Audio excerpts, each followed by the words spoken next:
Saya retorika sangat penting dalam kehidupan masyarakat modern saat ini. Karena retorika itu sebagian dari seni berbicara. Kita akan lebih banyak melakukan aktivitas yang dimana nantinya akan saling bertemu, berinteraksi, dan bertatap muka kepada banyak orang. Maka patut bagi setiap manusia, terlebih orang yang sering berbicara di depan halayak umum, karena berbicara tanpa retorika seperti masakan yang hambar tanpa rasa. Nah, retorika juga bukan sekadar berbicara yang indah, akan tetapi lebih dari itu. Terkadang kita sering tidak sadar seberapa pentingkah berbicara dalam kehidupan kita, apalagi di zaman yang modern saat ini. Cara kita berbicara pasti akan diperhatikan oleh banyak orang. Oleh karena itu, retorika dalam berbicara sangatlah penting, karena hal tersebut merupakan alat untuk memudahkan kita saling mengerti antar individu satu dengan individu yang lainnya. Contohnya, seperti halnya kita ingin berbisnis kepada orang lain, yang harus menjelaskan presentasi bisnis apa yang akan kita laksanakan dengan klien kita nanti. Nah, dalam tahap ini kita memerlukan seseorang yang cakap dalam berretorika atau berbicara di depan umum. Nah, hingga akhirnya nanti klien kita akan sepakat dan bekerja sama dengan hasil presentasi yang kita sajikan kepada klien kita. Contoh lainnya, retorika juga bisa dipakai untuk acara debat. Retorika sudah sangat penting di dunia modern saat ini. Seiring perkembangannya zaman, di mana makin banyak kegiatan interaksi antara sesama manusia, baik itu kepentingan bisnis, politik, maupun interaksi dalam kehidupan sehari-hari.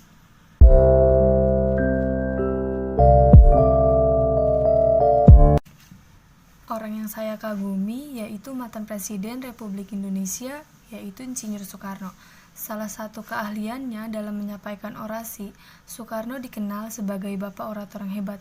Beliau dikenal sebagai orator dunia.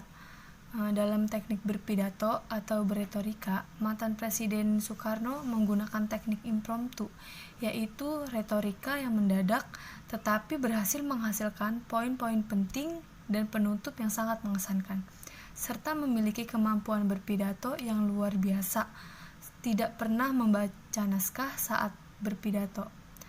Maka dari itu, saya sangat kagum dengan teknik berpidato beliau.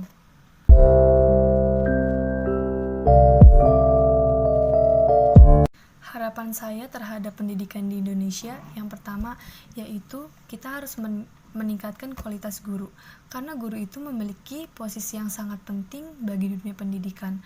Oleh karena itu, guru harus mampu mendidik di berbagai hal agar ia menjadi seorang pendidik yang profesional, sehingga mampu mendidik peserta didiknya dalam kreativitas dan dalam kehidupan sehari-hari untuk meningkatkan profesionalisme pendidik dalam pembelajarannya. Yang kedua, peningkatan materi.